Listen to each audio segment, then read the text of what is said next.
Sit down. Sit down.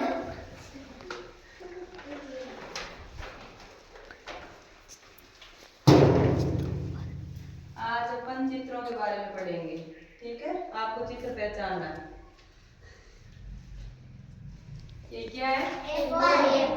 Apple यानी सेब। ये क्या है? बॉल। बॉल यानी कैट।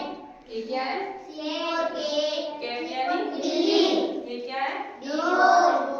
डॉग यानी कुत्ता। ये क्या है? एलिफेंट यानी ये क्या है? फिश यानी मछली। ये क्या है? ग्रेप्स यानी अंगूर। क्या है? हैन यानी मुर्गी। ये क्या है? आइसक्रीम यानी ये क्या है? जग यानी जग। ये क्या है? काइट यानी पतंग। ये क्या है? लोयन यानी सेब। ये क्या है? मंकी यानी बंदर। ये क्या है? नेक्स्ट यानी घोंसला कौन बनाता है? चिड़िया। ये क्या है?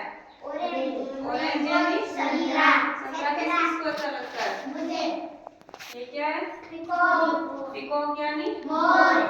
ये क्या है? क्वीन यानी रानी किसकी होती है? राजा की। ये क्या है? रोज यानी गुलाब। ये